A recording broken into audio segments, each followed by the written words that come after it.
Hi ಎಲ್ರಿಗೂ ನಮಸ್ಕಾರ. ಇವತ್ತಿನ ನನ್ನ ವ್ಲಾಗಲ್ಲಿ ಇವತ್ತು ನನಗೆ ತುಂಬಾ ಕೆಲಸ ಇತ್ತು. ಯಾಕೆಂದರೆ ನಾನು ವರಮಹಾಲಕ್ಷ್ಮಿ ಹಬ್ಬ ನಾನು ಮಾಡಿರಲಿಲ್ಲ. ಯಾಕೆಂದರೆ ನಮಗೆ ಸೂತ್ಕ ಇತ್ತು. ಹಸ್ಬೆಂಡ್ ಚಿಕ್ಕಪ್ಪ ತೀರೋಗಿದ್ರು, ಸೂತ್ಕ ಇತ್ತು. ಇದೇ ನೋಡಿ ನಾನು ಫಸ್ಟ್ ಟೈಮ್ ಲೈಫಲ್ಲಿ ವರಮಹಾಲಕ್ಷ್ಮಿ ಹಬ್ಬ ಮಾಡದೇ ಇರೋದು. ತುಂಬಾ ಬೇಜಾರಾಯಿತು. ಎಲ್ಲರೂ ಕುಂಕುಮ ಕರಿತಿದ್ರೆ ಎಲ್ರಿಗೂ ಹೇಳಿನೇ ಬೇಜಾರಾಗ್ಬಿಟ್ಟಿತ್ತು ನನಗೆ. ಅದಕ್ಕೋಸ್ಕರ ಇವತ್ತು ಗೋರಿಕಾಯಿ ಇತ್ತು ಮನೆಯಲ್ಲಿ. ಒಂದೇ ಸರಿ ಅಡುಗೆ ಮಾಡಿಟ್ಬಿಟ್ರೆ ಸಂಜೆ ಅಡುಗೆ ಮಾಡೋದು ತಪ್ಪುತ್ತೆ ಅಂದ್ಬಿಟ್ಟು ನಾನೇನು ಮಾಡಿದೆ, ಟಿಫನ್ ಮಾಡ್ದಿರ ಡೈರೆಕ್ಟಾಗಿ ಅಡುಗೆಗೆ ರೆಡಿ ಆಗಿಬಿಟ್ಟೆ ನಾನು. ಗೋರಿಕಾಯಿ ಇತ್ತು, ಬೇಳೆ ಗೋರಿಕಾಯಿ ಎಲ್ಲ ಹಾಕಿ ಬಸ್ಸಾಂಬಾರು ಮಾಡಿ ಕಿಚನ್ ಕ್ಲೀನ್ ಮಾಡ್ಕೊಳ್ಳೋಣ ಅಂತ ನಾನು ಇವತ್ತು ತುಂಬಾ ಬೇಗ ಕೆಲಸ ಮಾಡ್ತಾಯಿದ್ದೀನಿ.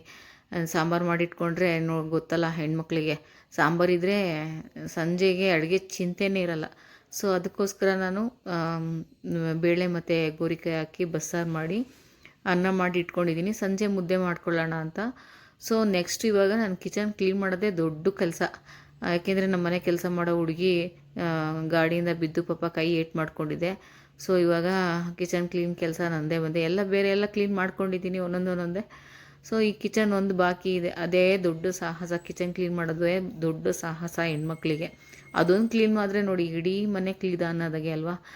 ಅದು ಇವಾಗ ಎಲ್ಲ ವುಡ್ ವರ್ಕ್ ಎಲ್ಲ ಒರೆಸ್ಕೊಂಡು ಅದರಲ್ಲಿರೋ ಪಾತ್ರೆ ಎಲ್ಲ ತೆಗೆದು ತೊಳ್ಕೊಂಡು ರೆಡಿ ಮಾಡ್ಕೊಳ್ಳೋ ಅಷ್ಟೊತ್ತಿಗೆ ಸಾಕಾಗುತ್ತೆ ಹೆಣ್ಮಕ್ಳಿಗೆ. ನನಗಂತೂ ಕೆಲಸ ಮಾಡಿ ಅಷ್ಟೊಂದು ಅಭ್ಯಾಸನೇ ಇಲ್ಲ. ಸ್ವಲ್ಪ ಅಡುಗೆ ಮಾಡೋದು, ಪೂಜೆ ಮಾಡೋದು, ಮೋದಿಕೇರ್ ಬಿಸ್ನೆಸ್ ಮಾಡೋದು ಇದೇ ರುಟೀನ್ ಆಗಿದೆ. ಸ್ವಲ್ಪ ಮೈ ಬೆಕ್ಸ್ ಕೆಲಸ ಮಾಡಬೇಕು ಅಂದರೆ ಸ್ವಲ್ಪ ಮೈಗಳ್ತನನೇ ನನಗಿವತ್ತು. ಸೊ ನೋಡೋಣ ಹೆಂಗೆ ಮಾಡ್ತೀನಿ ಅಂತ ಗೊತ್ತಿಲ್ಲ. ಸೊ ನಾನು ಹಸ್ಬೆಂಡ್ ಹೆಲ್ಪ್ ಕೇಳ್ತಾ ಇದ್ದೀನಿ ಮಾರ್ನಿಂಗಿಂದ.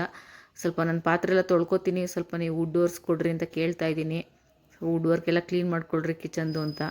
ಅವ್ರು ನನಗೆ ಆಗಲ್ಲ, ನನಗೆ ಹುಷಾರಿಲ್ಲ, ನಾನು ಕೆಳಗಡೆ ಕೂತ್ಕೊಳ್ಳೋಕ್ಕಾಗಲ್ಲ ಅಂತ ಹೇಳ್ತಿದ್ದಾರೆ. ನೋಡಬೇಕು ಏನು ಸಪೋರ್ಟ್ ಮಾಡ್ತಾರೋ ನಾನು ಮಾಡೋದು ನೋಡಿ. ಸೊ ನಾನು ಕೆಲಸ ಸ್ಟಾರ್ಟ್ ಮಾಡ್ತೀನಿ. ಹೀಗೆ ನೋಡ್ತಾಯಿರಿ, ಸಪೋರ್ಟ್ ಮಾಡ್ತಾಯಿರಿ. Thank you.